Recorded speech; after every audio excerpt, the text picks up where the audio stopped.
Hi, welcome to soulful stories. ఆమె లేచిపోయింది episode 35. జరిగిన గొడవ గురించి రాఘవరావుకు చెప్పిన కృష్ణ ఇకపై అక్కడే ఉంటాను అని చెప్తాడు. భర్తకి బిజినెస్ పెట్టించమని తండ్రికి చెప్తుంది కాంచన. మరోవైపు జయంతిని హాస్పిటల్కి తీసుకుని వెళ్ళాడు అజయ్. అతను ఎంత అడిగినా హాస్పిటల్కి ఎందుకు అని చెప్పలేదు జయంతి. తీరా హాస్పిటల్కి వెళ్ళాక మాత్రం డాక్టర్తో, మేడం, నేను ప్రెగ్నెన్సీ కోసం ట్రై చేస్తున్నాను. పెళ్ళై 4 సంవత్సరాలైనా ఇంతవరకు ప్రెగ్నెంట్ అవ్వలేదు. ఏమైనా ప్రాబ్లం ఉందేమో చెప్తారా అని అడిగింది. దాంతో డాక్టర్ కొన్ని టెస్టులు చేసింది. ఆ టెస్టులు జరుగుతున్నంతసేపు ఏం మాట్లాడకుండా కోపంగా ఉన్నాడు అజయ్. అతని కోపం అర్థమవుతున్నా కూడా అది అమ్మ కావాలి అనే కోరిక ఉన్న జయంతి అదేమీ పెద్దగా పట్టించుకోలేదు. టెస్ట్ రిపోర్ట్స్ వచ్చిన తర్వాత అవి చూసిన డాక్టర్, మీ ఇద్దరికీ ఏ ప్రాబ్లం లేదు, అంతా బాగానే ఉంది, ఈ మెడిసిన్స్ వాడుతూ ప్రెగ్నెన్సీ కోసం ట్రై చేయండి అని కొన్ని మెడిసిన్స్ రాసి ఇచ్చింది. అవి తీసుకొని బయటికి వచ్చిన తర్వాత, ఏంటిది జయంతి, దీనికోసం హాస్పిటల్ వరకు రావాలా, మనకేదో ప్రాబ్లం ఉన్నట్లు అంతా అనుకుంటారు. డాక్టర్ చెప్పారు కదా, ఇప్పుడు హ్యాపీనా, ఇంకోసారి ఇలాంటి ప్లాన్స్ వేయకు అని కోపంగా అన్నాడు. మీకెందుకు అంత కోపం వస్తుంది అజయ్, ఎందుకు మీరు నా బాధను అర్థం చేసుకోరు? తోటి వాళ్ళందరికీ పెళ్ళిళ్ళు అయిన సంవత్సరంలోనే పిల్లల్ని చంకనేసుకొని తిరుగుతున్నారు. నాకు పెళ్ళయి ఇన్ని సంవత్సరాలైనా పిల్లలు లేరు. ఏ ఫంక్షన్కి వెళ్ళినా, ఫ్రెండ్స్ దగ్గరికి వెళ్ళినా, బంధువుల ఇంటికి ఇలా ఎక్కడికి వెళ్ళినా ఇదే ప్రశ్న, పిల్లల్ని ఎప్పుడు కంటారు, ఏమైనా ప్రాబ్లం ఉందేమో హాస్పిటల్లో చూపించుకోండి అంటున్నారు. పైకి చెప్పకుండా మొహం తిప్పుకుంటూ నన్ను ఏ ఫంక్షన్లో సరిగా పార్టిసిపేట్ చేయనివ్వటం లేదు. మీ మగవాళ్ళకి ఈ విషయంలో పెద్దగా ఏం ప్రాబ్లం ఉండదు, కానీ మమ్మల్ని మాత్రం పురుగుల కన్నా హీనంగా చూస్తారు అని కళ్ళనీళ్ళు పెట్టుకుంది జయంతి. అది చూసి కంగారు పడినట్లు నటిస్తూ, ఈ పాటి దానికి ఏడుస్తారా జయంతి, ఇప్పుడు నేనేమన్నాను, ఎందుకు ఇలా హాస్పిటల్ చుట్టూ తిరిగి బాగున్న ఆరోగ్యం పాటు చేసుకోవటం ఎందుకు అని నా ఒపీనియన్, అంతే, ప్లీజ్ ఏడవకు, మనం బయట ఉన్నాం ప్లీజ్ జయంతి అని అన్నాడు అజయ్. మీకు నా ఏడుపై కనిపిస్తుంది కానీ నా గుండెల బాధ తెలియటం లేదు. నేను ఈరోజు మీ కళ్ళ ముందు ఏడుస్తున్నాను అజయ్, కానీ నీకు తెలియకుండా రోజు ఏడుస్తున్నాను. అది మాత్రం నీకు అర్థం కావటం లేదా అని విసుగ్గా ముందుకు వెళ్ళిపోయింది జయంతి. ఉఫ్, ఈ పిల్ల తల్లి కావాలని గట్టిగా ఫిక్స్ అయినట్లుంది. పోనీ ఇచ్చేస్తే పోలే, అంత ఆశపడుతుంది అంటే బేబీ పుడితే ఆ బేబీ మీద ఫోకస్ పెరిగి నా మీద ఫోకస్ తగ్గుతుందేమో అని అనుకున్న అజయ్ ఆమె వెనకే వెళ్ళాడు. మరోవైపు పిల్లల్ని తన దగ్గర పడుకోబెట్టుకొని కోడల్ని కొడుకు గదిలోకి పంపించింది కమల. ఆ రోజు ఎలాగైనా భర్తతో మాట్లాడాలి అనుకుని బోలెడెన్నిసార్లు రిహార్సల్స్ చేసిన మహా ధైర్యంగా భర్త రూమ్కి వెళ్ళింది. ఆమెను చూసిన భానుమూర్తి ముఖం తిప్పుకొని బెడ్పై పడుకున్నాడు. మెల్లగా అతని పక్కనే పడుకోపోయింది మహా. ఆమెని ఒక్క నెట్టిన భానుమూర్తి, నా పక్కన చేరితే చంపేస్తాను అని చాలా కోపంగా చెప్పాడు. అప్పటికే కింద పడిన మహా, ఏంటండి ఇలా నెట్టేశారు, అసలు మీరు నాతో సరిగా ఉండటం లేదు, ఏమైంది మీకు, నేను చెప్పాను కదా ఏ తప్పు చేయలేదని, ఇంకా ఎందుకు నన్ను ఇబ్బంది పెడుతున్నారు అని కళ్ళనీళ్లతో అడిగింది మహా. నువ్వు తప్పు చేయలేదు అంటే నేను నమ్మేయాలా, ఏ నువ్వేమన్నా సీతవా నిన్ను నమ్మడానికి, అయినా ఆ రాముడే సీతను నమ్మలేదు, అలాంటిది వాడి భార్య నిన్ను అన్ని మాటలు అంటుంటే నిరూపించుకోలేని నిన్ను నేను అనుమానించకుండా ఎలా ఉంటాను అని అన్నాడు భానుమూర్తి. ఇంత అనుమానం ఉన్నవాళ్ళు నన్ను ఎందుకు జాబ్కి పంపిస్తున్నారు, నేను కూడా ఇంట్లోనే కూర్చుంటాను, అప్పుడు మీకు ఏ బాధ ఉండదు కదా అని అంది మహా. ఆపుతావాయిక, అయ్యిందా మాట్లాడటం, ఇంకా ఏమైనా ఉందా, నేనేమి నీ మీద నమ్మకంతో జాబ్కి పంపించడం లేదు. ఒకటి, ఆ కృష్ణగాడు ఉద్యోగం మానేశాడు, అందుకు నేను నిన్ను ధైర్యంగా పంపిస్తున్నాను. ఇక రెండో విషయం, ఇది చెప్తే గుండె పగిలి చేస్తావు అని ఇన్ని రోజులు చెప్పలేదు, కానీ ఇప్పుడు చెప్తున్నాను విను. ఎలాగో చెడిన దానివి, ఇంకాస్త చెడతావేమో, అంతోటి దానికి నేను ఇంత కష్టపడి కట్టుకుంటున్న ఇంటికి ఎసరు పెట్టాలా, నేనెందుకు అలా చేస్తాను, అందుకే నిన్ను వదిలేశాను. నీకు నచ్చినట్లు నచ్చిన వాడితో తిరుగు, కానీ ఉద్యోగం చెయ్యి, ఆ అప్పు తీర్చు, మిగిలిన జీతం తెచ్చి నా చేతికి ఇవ్వు అని అన్నాడు భానుమూర్తి. ఆ మాటలు విన్న మహాకి గుండె పగిలినంత పని అయింది. బయట ఉన్న కమలకి భానుమూర్తి అంటే ఓలాంటి అసహ్యం కలిగింది. మహా ఏడుస్తూ, ఏం మాట్లాడుతున్నారు మీరు? నేను మరీ అంత క్యారెక్టర్ లేని దానిలా కనిపిస్తున్నానా అని కోపంగా అడిగింది. అవును, ఖచ్చితంగా అలానే కనిపిస్తున్నావు. అయినా ఇంకా నీలాంటి దాంతో సంసారం చేస్తాను అని ఎలా అనుకున్నావు అని అడిగాడు భానుమూర్తి. అతను ఒక్కొక్క మాట గుండెను చీల్చుతుంటే, అసలు నేను ఏ తప్పు చేయకుండా ఎందుకు నన్ను ఇన్ని మాటలు అంటున్నారు మీరు? ఇది కరెక్ట్ కాదు. మీకు అంత అనుమానం ఉన్నప్పుడు సరే, మనిద్దరం డైవర్స్ తీసుకుందాము. అంతేకాని ఇలా కలిసి ఉండగా చేయని తప్పుకు నన్ను చిత్రవద చేస్తుంటే నేను అస్సలు తట్టుకోలేను అని అంది మహా. నీకు నచ్చినట్లు తిరగమని పర్మిషన్ ఇచ్చాను కదా. నీ ఇష్టం వచ్చినట్లు ఉండు, ఇష్టం వచ్చిన వాడితో గడిపిరా, కానీ విడాకులు మాత్రం ఇవ్వను. ఎందుకంటే మన ఇద్దరి మధ్య 2 పిల్లలు ఉన్నారు. అందుకే నేను నీతో ఉంటున్నాను.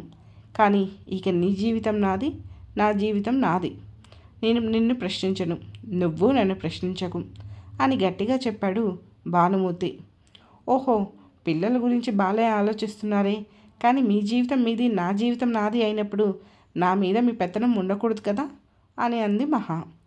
లేదని చెప్తున్నాను కదా, నువ్వు ఎలాగైనా ఆఫీస్కి వెళ్ళు, ఎలాగైనా రేపటి నుంచి ఇలా కూడా నేను ఇంటికి రాను, నాకు బోలెడు పనులున్నాయి అని అన్న భానుమూర్తి బెడ్పై అడ్డంగా పడుకున్నాడు. అతను అలా మాట్లాడితే ఇంకేం మాట్లాడాలో అర్థమవక, బ్రతకాలో చావాలో తెలియక, వేసిన నిందలు భరించలేక ఆ రాత్రంతా ఏడుస్తూనే కూర్చుంది మహా. వాళ్ళ మాటలన్నీ వినిపిస్తున్న కొడుకు పంచం చేరి బ్రతుకుతూ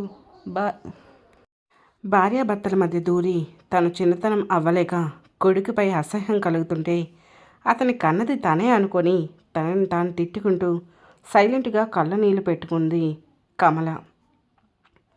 ఇక మరోవైపు ఎలాగైనా అత్తగారి దగ్గరికి వెళ్ళి అత్తగారిని, అక్క పిల్లల్ని తెచ్చి ఇంట్లో పెట్టుకోవాలి అని ఫిక్స్ అయిన కావ్య దాని గురించి ఆ రోజు ఎలాగైనా భరత్తో మాట్లాడాలి, ఈ వీకెండ్ వాళ్ళ దగ్గరికి వెళ్ళాలి అని ఫిక్స్ అవుతుంది. అలా అనుకున్న ఆమెకి రిలాక్స్గా అనిపించింది. కానీ అనుకునేవన్నీ జరిగితే అది జీవితం ఎందుకు అవుతుంది? ఉదయం కాస్త మత్తుగా ఉండి మధ్యాహ్నం స్నానంకి వెళ్ళింది కావ్య.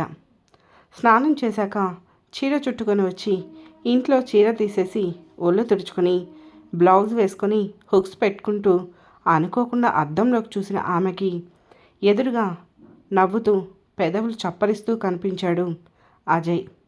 అతన్ని చూసి షాక్తో బిగుసుకుపోయి కావ్య వెంటనే చీర ఎదకేసి కప్పుకుంటూ, ఏంటి నువ్వు ఇక్కడ అని అంది. ఎప్పుడొచ్చావు? ఇక్కడ అసలు నీకేం పని అని అడిగింది. నీకోసమే వచ్చాను, వచ్చి కాసేపు అయ్యింది. అయితే ఏంటి? అయినా ఏంటే దాచుకుంటున్నావు? నాకు తెలియని, నాకు కనిపించని పార్ట్ ఏదైనా నీలో ఉందా? అంతా ఓపెనే కదా. నీ శరీరంలోని అణువణువు నాకు తెలిసినంతగా బహుశా పాపం నీ మొగుడికి కూడా తెలియదు అని వంకరగా నవ్వుతూ అన్నాడు అజయ్. ప్లీజ్ అజయ్, ఇలాంటి మాటలు మాట్లాడకు. ఎవరైనా విన్నా, నిన్ను ఇలా చూసినా నా లైఫ్ అంతా ప్రశ్నార్థకంగా మారిపోతుంది. ప్లీజ్ ఇక్కడి నుంచి వెళ్ళిపో అని రిక్వెస్ట్గా అడిగింది కావ్య. అరే, ఎవరైనా చూస్తేనే కదా ప్రాబ్లం. ఎవరూ చూడకుండా పని కానించుకొని వెళ్ళిపోతాను. నా మాట విను, చాలా రోజులు అవుతుంది, ఒక్కసారి ప్లీజ్ అని అన్నాడు అజయ్. ఏం మాట్లాడుతున్నావు నువ్వు? నేను ప్రెగ్నెన్సీతో ఉన్నాను. ప్రెగ్నెంట్ లేడీతో ఎలా బిహేవ్ చేయాలో కూడా తెలియదా నీకు? నీలాంటి వాడితో లైఫ్ పంచుకోవాలనుకున్నాను చూడు, నాకు అసలు మాత్రం బుద్ధి జ్ఞానం లేదు అని తనను తాను తిట్టుకుంది కావ్య. ఎందుకే నిన్ను నువ్వు తిట్టుకుంటున్నావు? అయినా నేను మరీ ఇబ్బంది పెట్టను, ఆ విషయం నాకు కూడా తెలుసు కదా. చాలా సున్నితంగా సుఖంగా అనుభవించేలా చేస్తాను అని అన్నాడు అజయ్. అతని మాటలకు అసహ్యం కలుగుతుంటే, నీకు దండం పెడతాను అజయ్, ప్లీజ్ ఇక్కడి నుంచి వెళ్ళిపో. నా లైఫ్ నాకు వదిలిపెట్టు. ఇప్పటికే నేను చాలా తప్పు చేశాను. ఆ తప్పును సరిదిద్దుకోలేక ఏడుస్తున్నాను. నువ్వు మళ్ళీ ఇంకా నన్ను ఏడిపించకు అని అంది కావ్య. ఇందులో తప్పేముంది కావ్య? మనిద్దరికీ ఇష్టమైంది, కలుస్తున్నాము. నువ్వెంత అందంగా ఉంటావు. ఆ పెంట మొహం భరత్ గాడితో నువ్వుంటే నా ప్రాణం పోతుంది తెలుసా అని జాలి నటిస్తూ అన్నాడు అజయ్. ఏయ్, కొడితే మొహం పగులుతుంది. నా మొగుడిని పట్టుకొని అలా మాట్లాడడానికి నువ్వెవరు? ఎంతవరకు ఉండాలో అంతవరకు ఉండు. అసలైనా నీకింత చనువు ఇచ్చి నేను తప్పు చేశాను. ముందే నీ గురించి భరత్ బావకి చెప్పాల్సింది అని అంది కావ్య. ఆ మాటకి వెటకారంగా నవ్వుతూ, చెప్పాల్సింది. అప్పుడు వాడు చచ్చినా నిన్ను పెళ్లి చేసుకోకపోయేవాడు.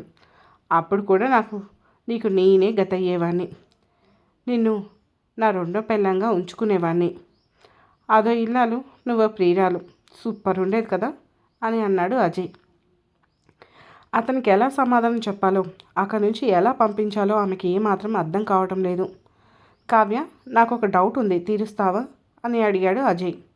కావ్య ఏంటి అన్నట్లు చూసింది. మన ఇద్దరం శారీరకంగా కలిసి ఆల్మోస్ట్ 5 months అయింది. ఆ రోజు నువ్వు ఈ భరత్కి పెళ్ళామైన తర్వాత కూడా నాతో పడుకున్నావు కదా అని అనగానే ఆ మాటలకి గట్టిగా కళ్ళు మూసుకుంది కావ్య. అది చూసి నవ్వుతూ, ఓ పెద్ద కాటన్ సీడ్లా ఫీల్ అయిపోకు కావ్య. ఆ రోజు డేట్ నాకు ఇంకా గుర్తుంది. ఆ రోజు నుంచి ఈ రోజుకు ఇంచుమించు 5 నెలలు. అంటే నీకు ఇప్పుడు 5వ నెల. అంటే నీ కడుపులో ఉన్న బిడ్డ నా బిడ్డేనేమో అని అనుమానం నటిస్తూ అన్నాడు అజయ్. షటప్ అజయ్, ఏం మాట్లాడుతున్నావు నువ్వు? కాస్త ఒళ్ళు నోరు దగ్గర పెట్టుకొని మాట్లాడు అని కోపంగా చూసింది కావ్య. నిజమే నేను మాట్లాడేది. అప్పుడు మనం లవ్లో ఉన్నప్పుడు మనం కలిసినప్పుడు జాగ్రత్తలు తీసుకున్నా, కానీ నీ పెళ్ళయ్యాక కలిసినప్పుడు మనం ఏ జాగ్రత్త తీసుకోలేదు. మరో విషయం ఏంటంటే అప్పటికే మీ పెళ్ళై 3 నెలలు 4 నెలలు అయింది. బహుశా నువ్వు వాడితో బాగానే ఉన్నట్లున్నావు. మీరిద్దరేమీ సేఫ్టీ తీసుకుని ఉండరు.